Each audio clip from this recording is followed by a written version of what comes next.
Thank you so much. It's a complete honor to have you here. So I'll kind of begin to ask you our first couple of questions. So you've been producing science filmmaking since 2009, and many in the audience will have best known you for Picture a Scientist. So we'd be curious to give you a chance to highlight the full range of your work and ask you, in your experience, what happens to science when you put it under a camera lens? How have you seen your work evolve? And if you were to remake any of your documentaries today, would you do it differently or the same way, and why? Yeah, well, okay. So I was thinking about this beforehand. So I guess I wanted to first kind of give you guys my background is in forest ecology and botany. So I come to science communication from a science background. And my work, I've done a few feature length, like 90-minute films, and I've done a lot of short films. The Animated Life series is all done in paper. So they're like paper puppet films about that kind of highlight discoveries of, science and celebrate underdogs. Like Alfred Russel Wallace, who's like the other guy who discovered natural selection. And my podcast is American Panic. It's about the Satanic Panic, actually, of the 1980s and 90s. And it really kind of highlights coercive questioning and how that was used by people to kind of elicit false confessions. So I really I follow my interests, and they aren't, it's funny, they're not always a science story, but they really are. Like pretty much everything I've done, I see it through the lens of a scientist, because that's what I am, and that's my training. And I feel like so many things relate to science.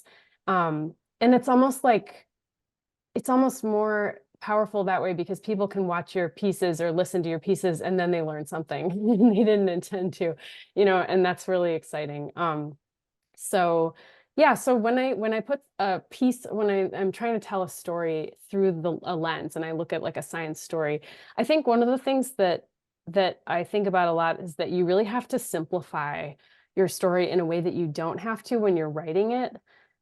It's just like different when you're watching a film, even if it's a short film, you just end up having to really choose what information you want to convey, and like almost weed out or just edit out the other things, because it's like too many points and then everything is lost and you end up not really being memorable. And so that's something that's been a really, it's a lesson I learn every single time I make something, because I'm always like, I want to keep it all. And then I realize that it's not helpful to keep it all. So that's something that I think a lot. And I think that like you're asking about my earlier work, or like what was it, like something about if making mistakes, or how have I seen my work evolve, I guess. I guess one thing that I was going to mention about that is that, kind of related to the jargon, and when you're interviewing people, sometimes people kind of go right into their speech, and have like a scientist will sort of have their media training, which I think kind of ruins some scientists personally, and they'll go right into their speech, and it's almost like you want to break it up a little bit and just get to the root of who they are and how excited they are about what they do. And that's really what I like to see on camera. So sometimes I'll try to redirect people or interrupt and just kind of crack a joke or something, just to kind of get people to be more themselves. And that's something that I didn't learn right away. That takes a lot of time, I think. And you have to be able to do that in a gentle way and not be, rude about it. But yeah, I guess in terms of were I to remake anything now, I don't know that I have a good answer for it. So I figured I would just say, no, I'm too busy thinking about new movies.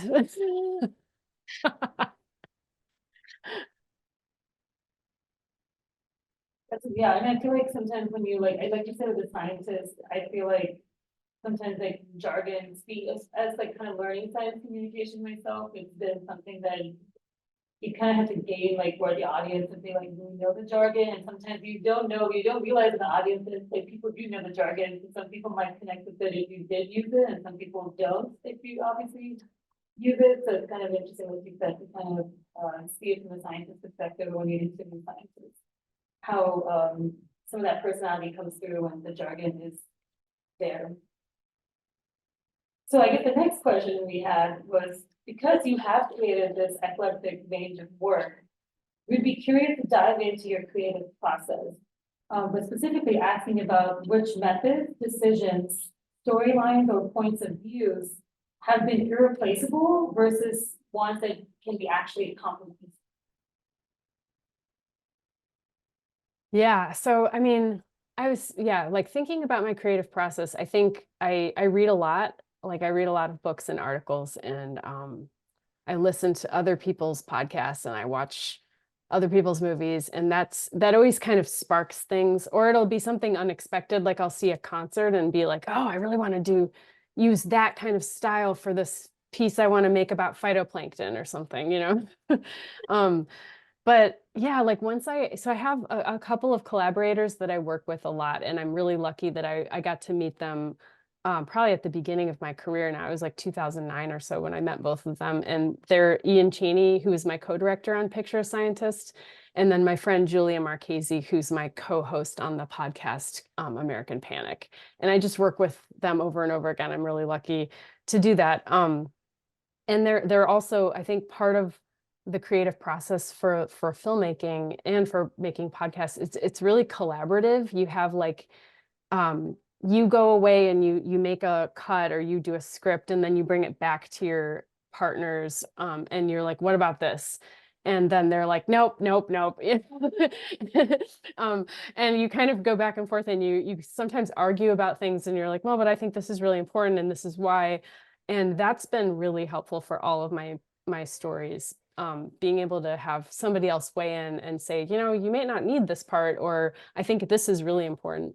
And like for Picture a Scientist in particular, we were trying to kind of figure out the balance between, like, we have a lot of data in the film. We have these, you know, these studies that show that women in science, that it's a systemic problem, and it's not just these personal stories, but then those personal stories really come through in the film, and those are the heart of the film, is these different scientists' experience. And we went through like many iterations of that film where we were like, what if we did like 50% data and 50% personal stories? And that felt too, it was just like all this information, and you're not really, like, again, like not latching on to like anything in particular. And so we had to change that balance over time to get to the point in the film where it's at now, which I think is about 30% data to about 70% personal stories, something like that. Yeah, so that's been a learning process. I think just for any storyteller, that's how we have to think about our work, you know. Like kind of like how much of the data you want to present versus kind of having the personal experiences that people have gone through, Yeah. have the chance to hear their stories about it. Yeah, like I think it's so, like, I guess for me, like I try to think about when I'm doing a science film or any film, I really want it to be a scientist film, like a film about people who are really passionate about what they do, and who are excited about what they're doing. And that's like, I think the most engaging thing to see is somebody who loves what they're doing and who's like wanting to live their life in a, you know, amazing, engaging way. And so that's, yeah, like trying to balance that with information is just it's a challenge, but it's a fun challenge for science communicators. That brings the human nature to the scientific work, or the kind of perspective of the scientists themselves. To what Yeah. And it reminded me, you talk about like picking up different aspects of like what you're kind of gaining through it in your lens. I think Billie Eilish did an interview with Jimmy Fallon. She talked about how she just listens to regular street noises and she uses them to get the beat in her songs. And so she was talking about, I think one of her songs for like pedestrian walk signs as one of her beginning to one of her hit songs. Like, wow, I didn't even think that would be like that. So it seems a very common thing that creators are kind of leaning into, just using everyday life. Yeah. It's so I saw, I have to just make a plug for that. I saw American Utopia, which is David Byrne's show on Broadway a couple years ago. He's the former frontman from the Talking Heads. And I was so inspired by that show. And I've been working on this film about ocean microbes. And I made a whole sequence in the film with like paper microbes and stuff. And it's all inspired by that show. So I guess the next question we have is with social media and AI. And so social media and AI have become highways for anyone looking to produce video content in newly hyper-connected, inundating and combustible ways. This boom in media tools engenders novel questions about media consumers, creators, and their interaction. So from your perspective as a producer, who are the creators in this world? And how does social media and AI react with the field of science filmmaking and its consumers? Furthermore, how have you seen this role of social media affect science communication and representation? And who do you think we need to equip with the power? Yeah, this is a good question. And this is one I was really not sure what to say beforehand. I really appreciated in Vishalini's movie that you featured some people who were like, I just haven't really used ChatGPT much. I've tried using it a little bit and I'm always like underwhelmed right now, but I'm sure it's going to get better and that's really scary. But no, I mean, I think right now, like I could say about social media, it seems like it's really empowering scientists and just people who want to communicate science. But I'm really excited about seeing scientists in their first person, like being able to just be themselves. Like I follow this amazing woman who goes by Black Forager. Her name is Alexis Nicole, and she's so cool. And she just like walks around. Is she there? Is she in the audience or something? But I invited her. I wanted to bring her in. I love her so much. She's so Yeah. funny and she's spot on. Like as a botanist myself, I'm just like, yes, like thank you. She's amazing. And I also love there's this woman, we actually made a short film about her very recently. Her name's Kiana Frank, and she's an indigenous Hawaiian microbiologist. And she uses hula to teach about things like the nitrogen cycle. And she has these awesome videos online. I just love, like, it's really cool to see scientists just being themselves and bringing in new ways of communicating science. And that's very exciting. Yeah. But I think beyond Instagram and like, I'm not actually on TikTok, but I follow all the people posted on Instagram, so I see them that way. But beyond that, I'm still not really like, I don't know what to think about AI, except that I'm a little scared of it. I'm sorry, I'm not a tech reporter. Yeah, I think like in terms of like, I work in the biotech space, so we see more of the advantages from AI in terms of I think kind of getting to drug discovery would be really helpful. And then obviously, hopefully helps with fast, like maybe increase the clinical trials and getting to that stage a little bit quicker, but definitely there is the importance of like regulations to be placed in terms of how that whole conversation begins. And I'm sure people are talking about it currently. I know academia talks about it in terms of like students trying to use ChatGPT for their work, for homework and stuff. A lot of professors are like trying to figure out how do you tell that they're using ChatGPT or not? Yeah. Learn how to write their stuff.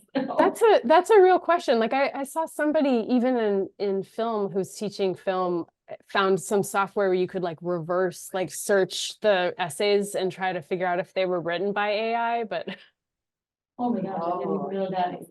There are some tells though, I would say, with ChatGPT, with the output, because it's based on, depending on, obviously the art is in the prompt, but there are some tells in writing. There are some familiar phrases that get used over and over again.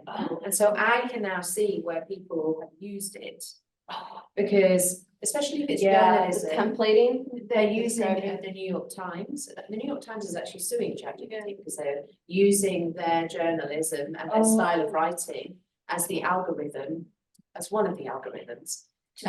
When you're trying to write scientific articles, but I have noticed, because I see some people around me using it, and I know that they use ChatGPT to write a LinkedIn post. I mean, small scale, nothing major, but like a newsletter for an industry association that I'm in, and also LinkedIn posts. You can tell.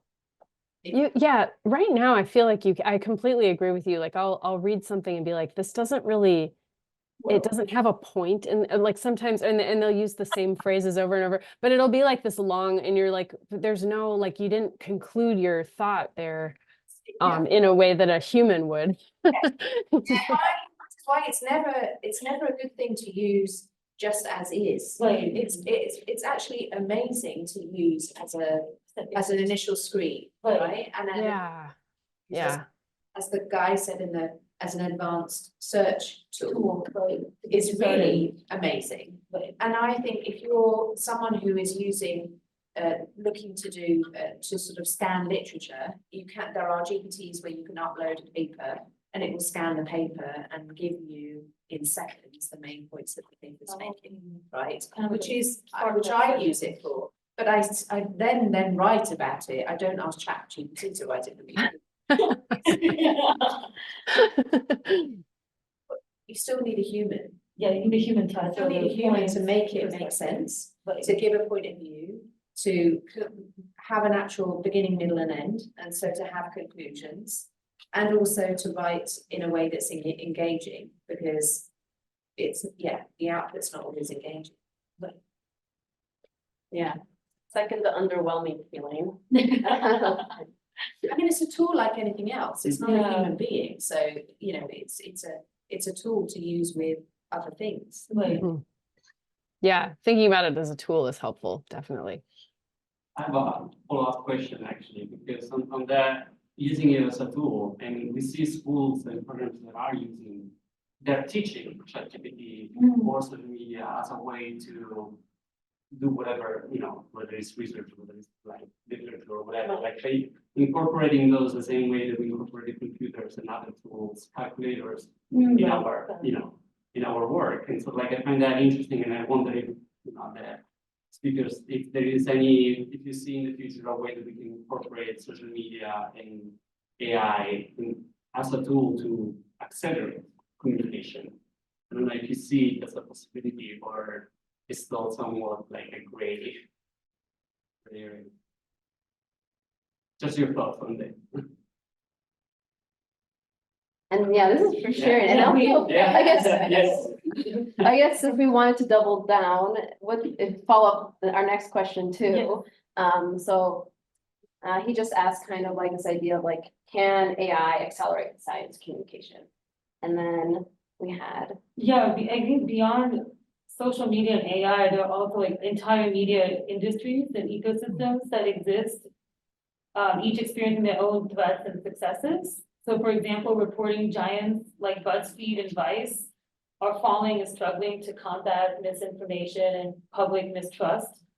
So what have been like the rising challenges you have faced or witnessed across science media industries, and how do you guide its consumers?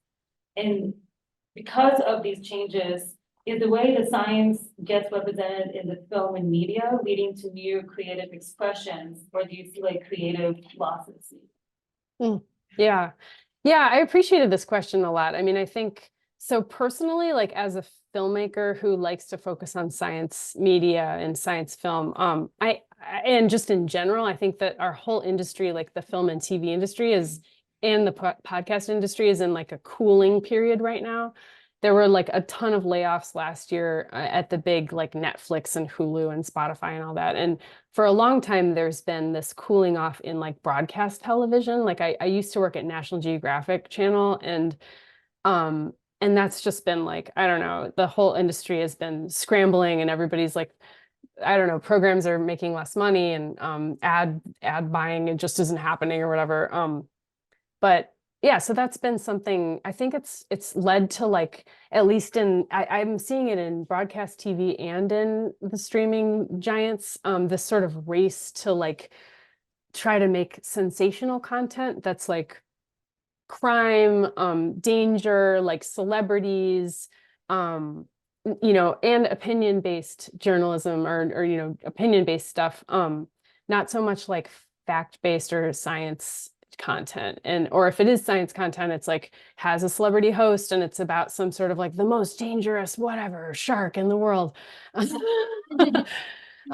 I definitely feel like that's a loss to like, I think there are a lot of people, like I think that I really do believe that there's a big interest in science, and people want to learn about and see cool stories and stories told in a different way. And that's just I don't know, but for whatever reason, the executives that make those decisions aren't going for those stories because they feel like they're not profitable or something. So I think that that's really unfortunate.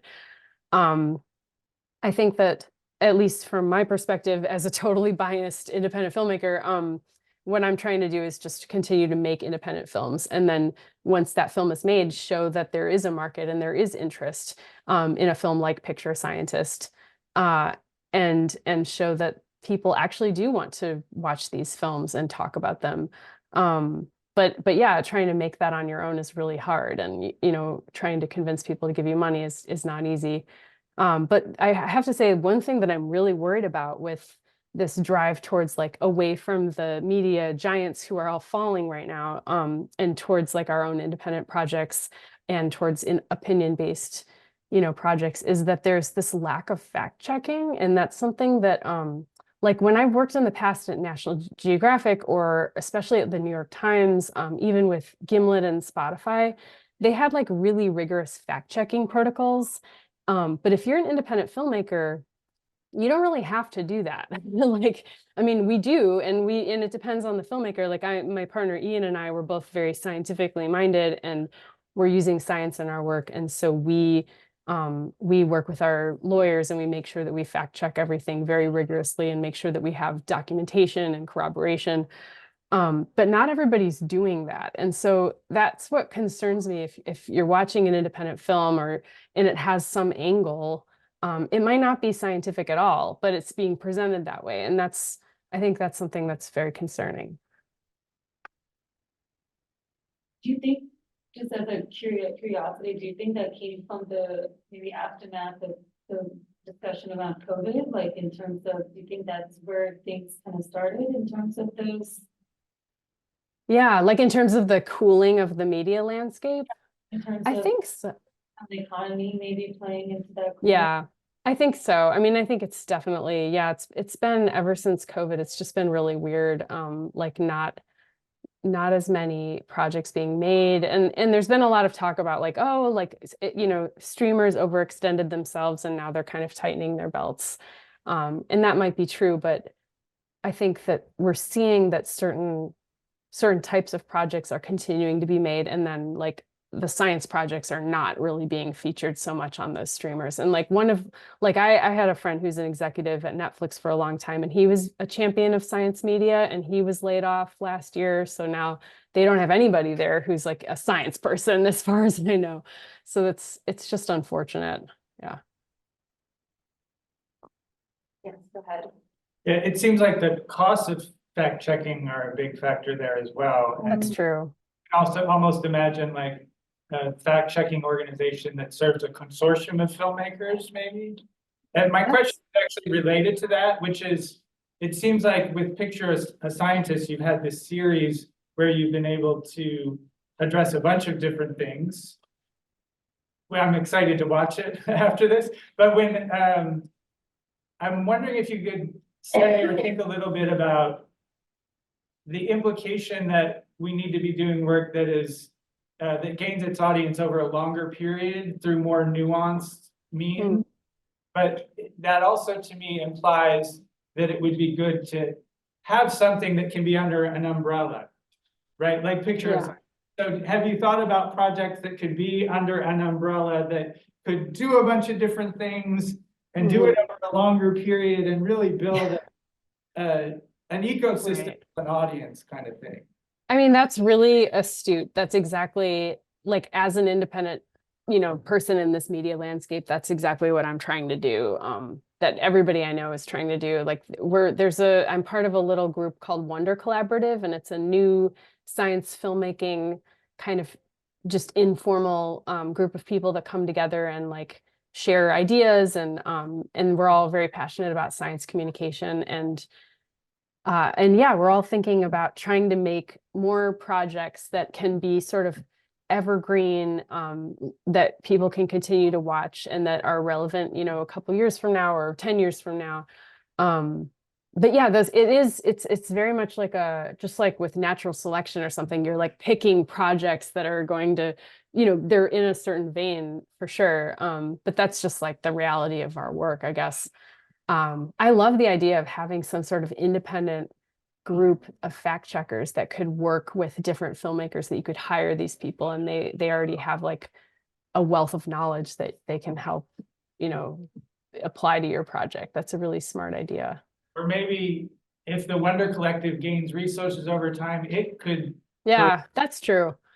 I mean, that would be amazing. They're a great group of people, and they're trying to think about how we can engage everybody in science storytelling and just make movies that are interesting, and that you don't have to say, hey, it's a science documentary, but just like, hey, you got to see this cool movie. That's really my hope, is that I can make some projects that people don't realize are science movies until they start to watch them, maybe, or until they're finished and they've learned a whole bunch, along with meeting amazing people doing their cool work.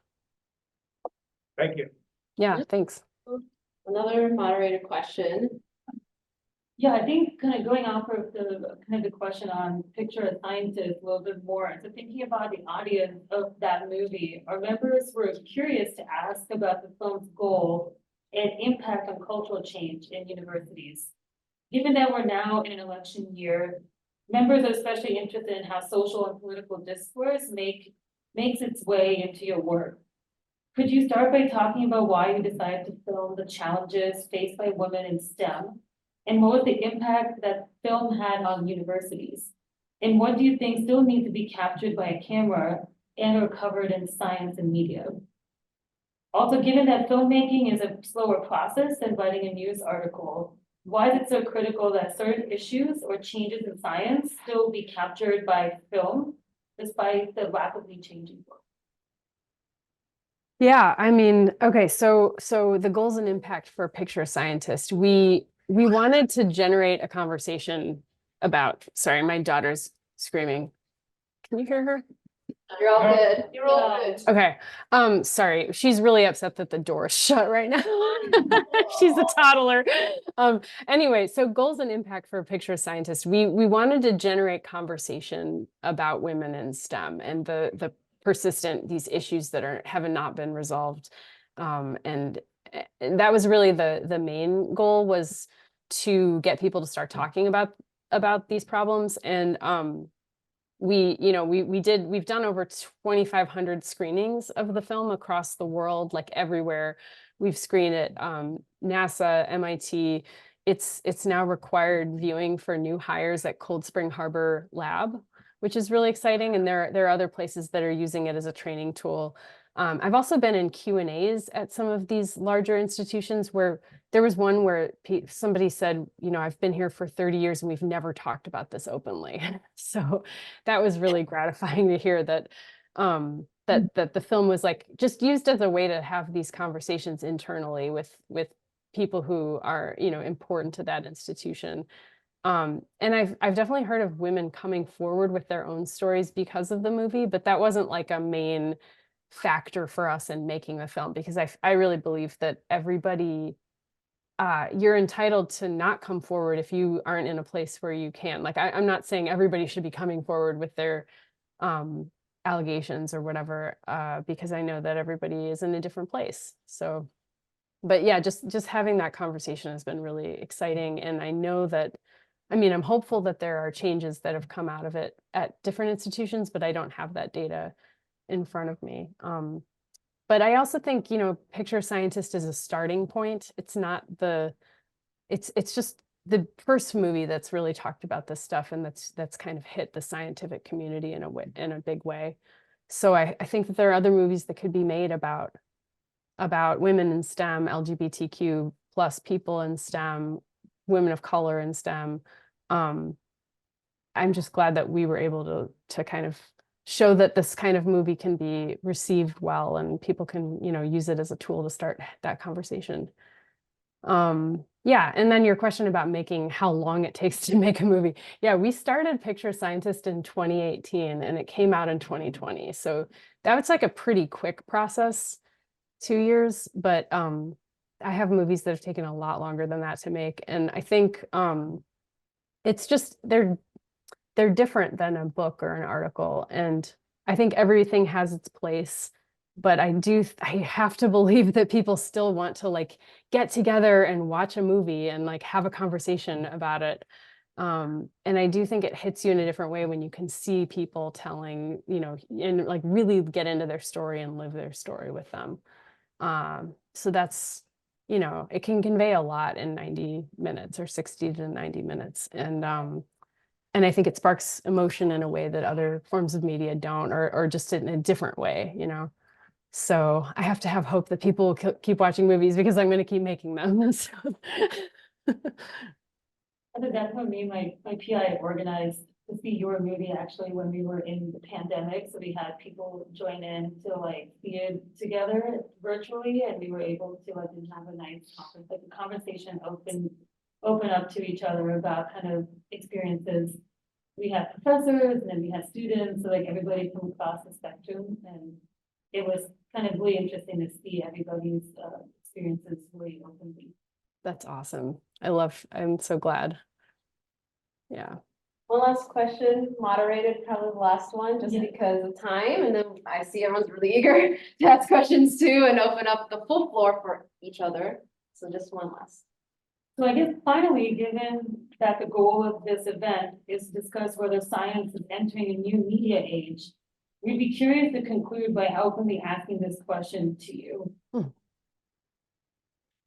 Yeah, I guess I do think that science is entering a new media age. I think that, like what we were saying before, I think that the publishers, like the big publishers, are sort of shrinking and scaling back and publishing less about science. The TV channels are kind of moving towards more sensational stuff, and so are the streamers, unfortunately. And I think there's like a vacuum of where can science media go, like especially when it comes to films and podcasts, like what are the platforms that are going to be, you know, a place where you go if you want to watch this type of stuff. I'm not sure that we know that right now. Like they're just right now mixed in on Netflix or whatever. But I do think that there is a really big appetite for science media and for like original, unique stories. So I think that the question is, how can we keep making those and get people to find them? Yeah, which maybe goes back to the platform thing too. But yeah, I like to see that scientists are getting out there on their own with their social media accounts and just, I don't know, I'm excited every time I find somebody like that. So I'm excited to see where that goes. And I just hope that that we can try to, like, as media makers, as the filmmakers and the podcasters and the short filmmakers, I just hope that we can continue to innovate and make interesting content, and then find people who can be our audience, because I think that's the way to show the like big executives that this stuff matters and that these stories are interesting and important. So. All right, well, just give a big round of applause for her. I'm so honored she could come down, and I want to open up the floor, and you don't even have to raise your hand. Bryce will be moderating just to make sure it's all calm at least, but I'm sure you have lots of questions either to Sharon or to each other. But this is meant to kind of be spontaneous, so you're welcome to engage. These two people have been waiting. Yeah, there have been people waiting. And this, Given the obstacles you've talked about, is it possible to have a career as a science communicator, or are you better off just being a scientist and being kind of amateur communicator? I mean, I think it's definitely possible to have a career as a science communicator. I have a career as a science communicator, but it's not easy. I mean, there are a lot of, I don't know, I guess it's not, but it's not, I don't know if it's any easier than anything else. I think if you just decide and commit to it, you're going to make it happen. I know that's a really lame answer, but that's just how I had to think of it for myself. I chose to go into the communication path from science. And I think that it's, you know, not easy sometimes, but I do think that when you have a film and it's out and you're like in a room watching hundreds of people watch it, there's nothing better than that for me. So. Yeah. Yeah, hi. I wanted to say thank you for answering these questions. It was really interesting. And I'm at Cold Spring Harbor. I started Oh, nice. in August, and we did have to watch your film, and we had a great conversation about it, so that was great. But I'm wondering specifically, like with Picture a Scientist, I feel like it was kind of a fraught topic that navigated a lot of power structures, both within like individual universities and like academia as a whole. And so I'm wondering kind of about like the ethics that you kept in mind when communicating that, and like kind of how that shaped your, like who you talk to and your storytelling. Yeah, okay, so the ethics of, I don't know if this quite answers your question, but we did have to decide with Picture Scientists, we decided to focus on academia rather than like all of science, people working in science, because we just, it is, yeah, it's very different, you know, in different spheres. And we wanted to show what had happened at MIT was very focused on the academic environment, and Jane Willenbring and Rachel Burks are also in academia. So that was where we chose to kind of silo that film. Although I do think that people are still using it in like places like Google or whatever, as a conversation starter. But in terms of who we talked to, I did try, like we talked to a lot of people behind the scenes. We did a lot of interviews, like pre-interviews with various women in science, to see who might be interested in telling their story. And there were a lot of stories that we heard that were really, I don't know, important and interesting, that then the person would say, I don't want to be on camera, you know. And so that's something that came up a lot. And so that was just ethically, we were like, okay, of course, you know, like if you don't want to be on camera, obviously we're not going to put you on camera. And even as we were working with Rachel and Jane and Nancy, we needed to we were kind of checking with them and keeping them in the loop on what we were doing. And then we allowed them to see transcripts of their parts of the film so that they felt comfortable about what they'd said in the movie. Because it's just, you know, we didn't want to feel like we were exploiting anybody. So, yeah. Thank you. I have a question about collaboration between scientists and journalists. I'm curious to hear more about your experience working with journalists and any problems or challenges that you come across with these like more collaborative efforts. Sorry, could you repeat that again? You're asking about working with journalists? Yeah, and what like challenges have come up for you, or just more in general when working between like when scientists work with journalists? I'm just working with journalists. I mean, I think, I guess, like I said before, like this isn't like a big, you know, awful problem, but I do think that there's some tendency to kind of go overboard with media training to the point where I've tried to do interviews with certain scientists where they're almost like giving their lecture, giving their speech, and kind of just on a roll, and I'm sort of just a body sitting there. And I don't have a chance to like, I'd much prefer to have a conversation with somebody. And if they do use jargon, I can then be like, I'm sorry, can you just tell me like what you'd mean by that? If you were explaining this to your mother or something. So that's definitely still an issue, but just trying to kind of get to who somebody is, or like kind of their I don't know, their most like, how do you say it? Just the most natural state of a person is really interesting to me. And that's something that's a challenge when I work with people who've had a lot of like interaction with journalists. Let me think. I'm trying to think of like fact checking or like corroboration stuff relating to, I don't know. Yeah, I don't know. Maybe I'm missing the point of the question. I'm sorry, but I can't think of anything else right now. So I'm gonna just drop it. If you want to follow up, I'm happy to answer more. Oh, you answered. Is there? Okay, I just have a follow-up question to what you were talking about, no media presence and everything. Were there any hesitancy or doubts that people had when they were talking their own research, their own facts, when were they not sure of like, okay, is this ethically right? I don't know if I'm saying it right. That was the reason that they don't want to showcase it in the media, to like invite a lot of controversy. They were afraid. Something like that? Oh, Have you- no, it wasn't that. The people that we talked to for Picture Scientists who didn't want to be on camera, they had stories about harassment, like gender harassment or sexual harassment that had happened to them, and they didn't want to make it public. Yeah. So it was just these, yeah, it wasn't about the data. But you know, we did a lot of research into the data that's out there about women in science before we decided which things we were going to include in the film. So, yeah. Okay, I just have one more question if people aren't like okay with that. So as students or people like very young PhD people, students who are like getting into science communication, you think are there any fact-checking things that they could be involved in to begin with science communication? Or where do you think we should really start science communication? There are several aspects. So where should we start that? Which should be our starting point? Like what should we really begin with to become a science communicator or to take career in science communication?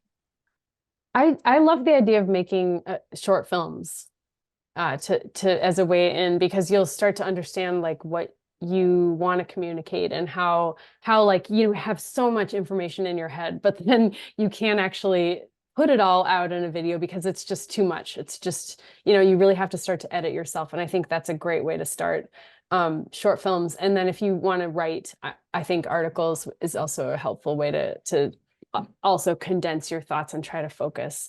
But I think those two things are the most important. And that's what, for me, like when I was working in science, that was where I started writing articles and stuff. And it's not like you have to leave science to do that. You can just, you know, start. Sharon's been talking a lot. I don't know if I, you know, just to kind of pose the question to you all, you know, what made you want to attend this meeting, and the question that's going to be posed is science entering the media age. Have you had any personal experiences you wanted to kind of pitch into this room just to kind of share and give some new perspectives?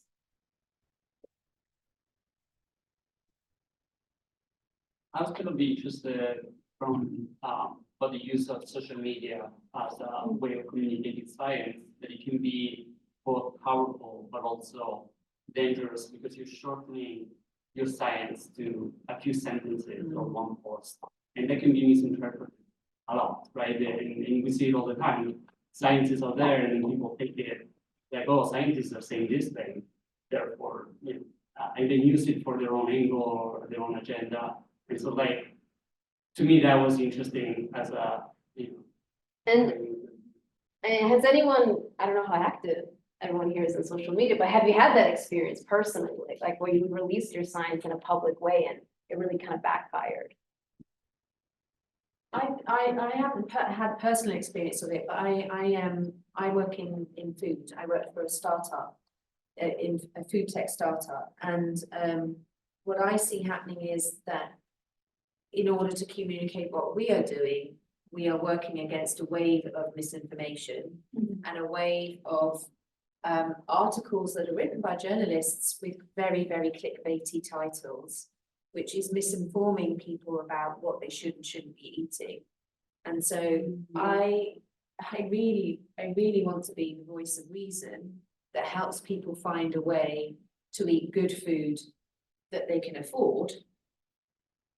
But in my position, I'm the Chief Innovation and Science Officer for this food tech startup. And so I have to use social media in order to be able to get out the message of what it is that we're doing. But I'm also facing a lot of conversation about whether or not people should take Ozempic, whether or not Ozempic is a good thing. And actually the reality is it's not. And the reality is that we should be encouraging people to eat more plants and eat fiber, right? But that's actually not as sexy as, you know, I'm just saying that it's actually very difficult to be the person that wants to give people the truth, particularly when it comes to feeding yourself and being well and being healthy and empowering yourself to take charge of that so you don't have to rely on a broken medical system. Not that I'm not doing it, I am doing it, I'm just saying it's quite difficult. Does anyone actively engage in controversial science? Bryce here has kind of started a little YouTube channel to kind of start that, but does anyone actively say like, I'm gonna take a bold position and really actively, sway public opinion? Or are you all more like, yeah, go ahead. So I work for, PETA, People for the Ethical Treatment of Animals, and our, own science policy issues, and so, the topic of animal testing is very controversial, but, my focus is moving people towards understanding the power and the potential for, new human relevant, non-animal technologies like organs on chips and organoids and things like that. But yeah, it's a controversial issue. I mean, it's all controversial, isn't it, right? I mean, I work in food tech, right? So and the biological evidence is there that eating more plants is better for you, period. It's pretty unequivocal, right? But I live in a country which is full of meat eaters. I live in a country where the meat lobby, I didn't quite realize how political this was until I came to live here, but the meat lobby is huge, right? So anybody who works in plant-based foods, plant-based science is trying to combat that every day. And to take meat away from Americans is almost like the Second Amendment kind of thing. You're not going to take my meat away from me. So it's That's a good idea. We need a new amendment. I have the right to eat meat. Of course you have the right to eat meat. Of course you should eat meat if you want to, but I need you to understand that actually it's better for you to reduce the meat and actually also throw some plants in there. That's all we really are trying to say to people.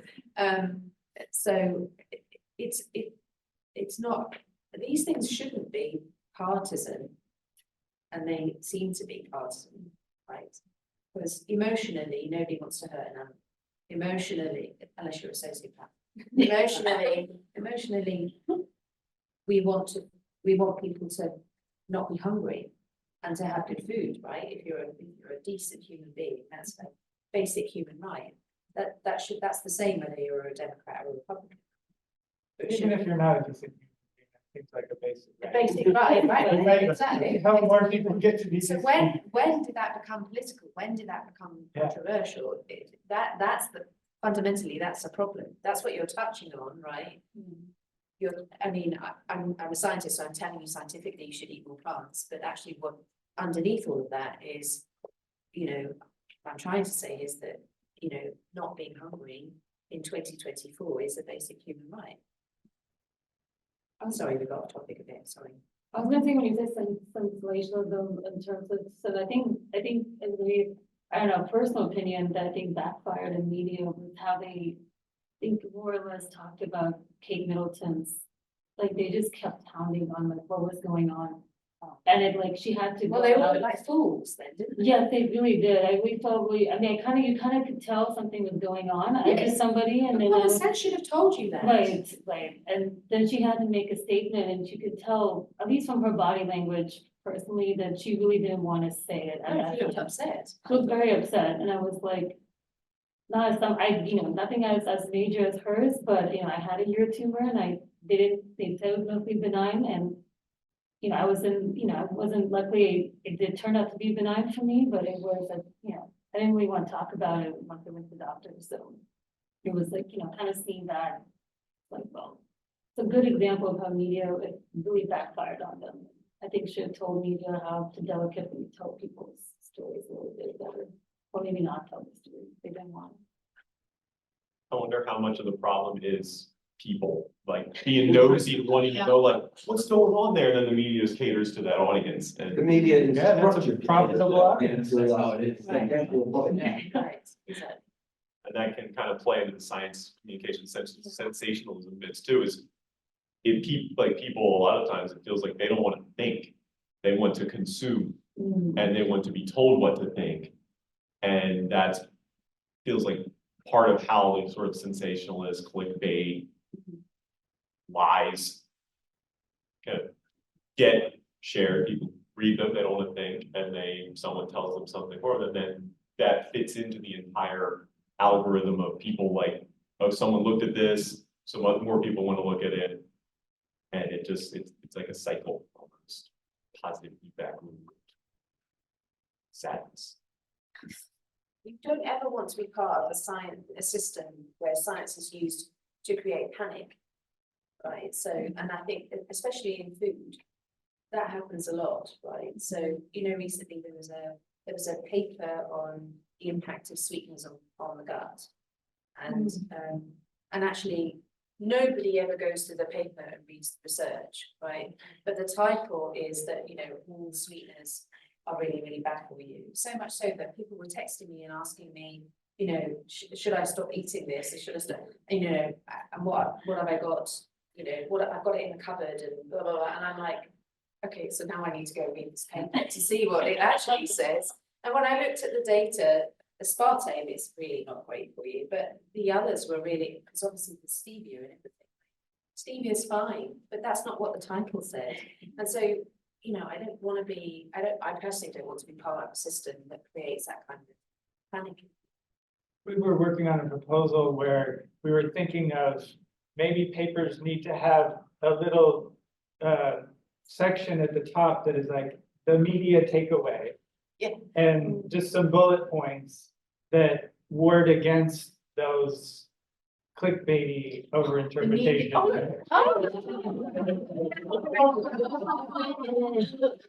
Oh my gosh. Well, I think that's our cue because it's the hour and the kids crying. She's okay, she can stay.